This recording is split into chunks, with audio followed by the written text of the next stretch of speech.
Hello UPSC aspirant, आप सभी का बहुत-बहुत स्वागत है आज के सेशन में। आज हम लोग बात करने वाले हैं अपने टॉपिक नंबर 9 पे, इस 5 मिनट की सीरीज़ में। यहाँ से लगभग जो चांसेस हैं वो 15 से 20 क्वेश्चन आने के चांसेस हैं। कुल मिला के 200 टॉपिक कवर किए जाएँगे। आपको क्या करना है, इनका शॉर्ट नोट्स ज़रूर बना लेना है। प्लेलिस्ट के लिए ऊपर दी गई आई बटन पे क्लिक करेंगे तो आपको पूरी प्लेलिस्ट मिल जाएगी। आज का जो टॉपिक है वो है फ्री स्पीच ऑफ मिनिस्टर।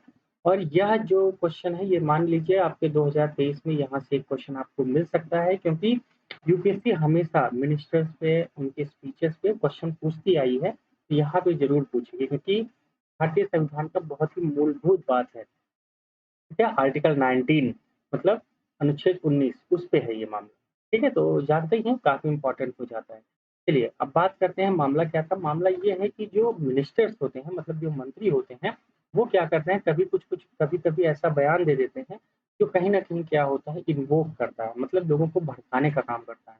जैसे मान लीजिए कहीं पे कोई मामला उठा है, जो कहीं न कहीं समाज में क्या है, कुछ गलत मामला उठ गया है ना? जैसे मान लेते हैं, आप जानते हैं बलात्कार का केस हुआ या किसी की हत्या का केस हुआ। वहाँ पे मिनिस्टर कभी-कभी कुछ गलत बोल देते हैं। तो उसी को लेके कुछ लोग सुप्रीम कोर्ट गए। कहाँ गए? सुप्रीम कोर्ट गए। वहाँ पे सुप्रीम कोर्ट से कहा गया कि देखिए, सुप्रीम कोर्ट कुछ ऐसे कानून, कुछ ऐसे नियम लगाने चाहिए जिससे ये जो मंत्री हैं, वो क्या कर पाएँ, इतना ज़्यादा इन्वोक ना कर पाएँ, ऐसी भाषाओं का उपयोग ना कर पाएँ जो अभद्र हो।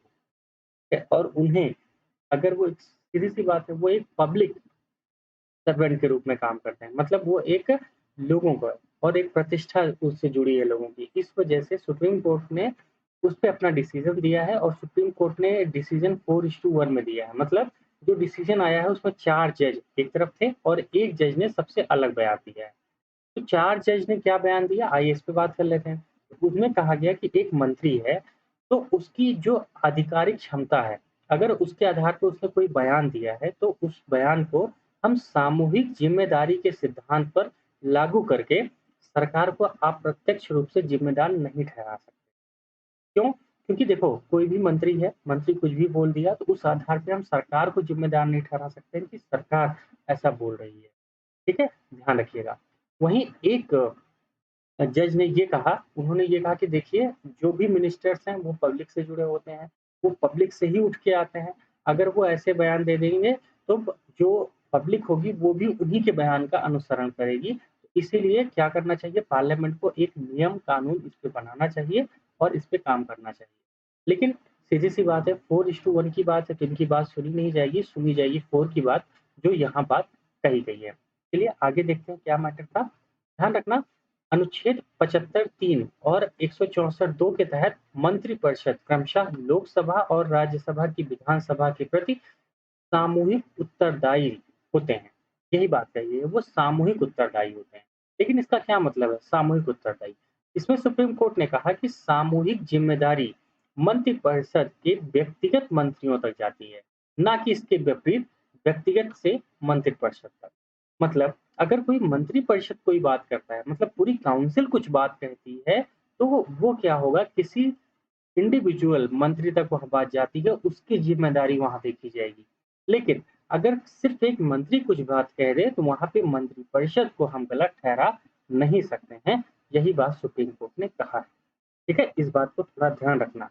लेकिन गलत कब साबित कर सकते हैं? जैसे मान लीजिए कोई मंत्री है, उसने व्यक्तिगत स्तर पे कुछ ऐसी बात बोल दी, जिसका परिणाम जो हुआ, जिसका जो परिणाम हुआ, वो गलत हुआ। पता चला कि वह जो बोलता है, वही वह करता है। इस वजह से यह मंत्री के द्वारा लोगों में क्या होगा, प्रॉब्लम खड़ी होगी। हो सकता है हत्याएँ, लूट-पाट या कुछ गलत कृत्य हो जाएँ। तब वहाँ पे उस मंत्री को ज़िम्मेदार ठहराया जा सकता है। ठीक है? लेकिन जैसे मैंने कहा कि मैं तुम्हें मार दूँगा, ठीक है? लेकिन मैंने ऐसा कुछ किया तो नहीं, तो मुझे क्या गलत ठहराया जा सकता है? बिल्कुल नहीं। लेकिन यही बात मंत्री के ऊपर भी साबित होती है। अगर मंत्री ने कुछ कहा और उसके ऊपर उसने कृत्य किया, जिससे कुछ परिणाम गंभीर हो गए, तब उसको जिम्मेदार ठहराया जा सकता है, नहीं तो नहीं। ये थोड़ी-सी लाइन ध्यान रखना कि सामूहिक ज़िम्मेदारी क्या होती है। सामूहिक ज़िम्मेदारी क्या होती है? मंत्रिपरिषद से व्यक्तिगत होती है, ना कि व्यक्तिगत से मंत्रिपरिषद।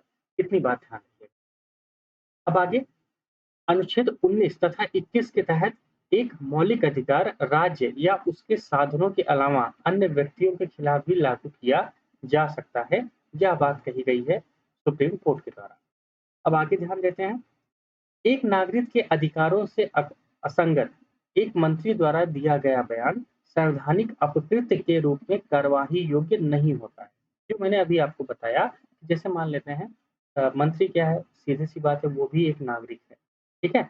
तो अगर मंत्री ने कुछ बयान दिया और जो देश के नागरिक हैं, उनके अधिकारों से असंगत है, जैसे मान लीजिए कोई मंत्री ने बयान दिया, वो मैं कहता हूँ कि यार ये बयान बिल्कुल अच्छा नहीं, तो उस आधार पे उस मंत्री को संवैधानिक अपकृत्य के रूप में कार्यवाही नहीं की जा सकती। तो उसने सिर्फ बोला है, उसने ऐसा किया तो नहीं है, इस वजह से सुप्रीम कोर्ट ने ऐसी बात कही। ठीक है? चलिए, अब आगे बात कर लेते हैं कुछ और।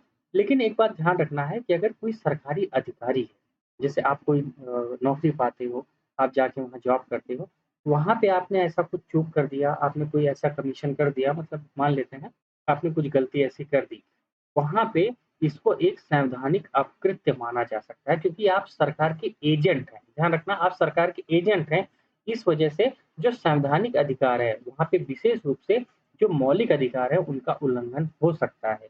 इस वजह से क्या होगा, अदालत ऐसे मामलों में जो पीड़ित है, उसको मौद्रिक मुआवजा दे सकती है।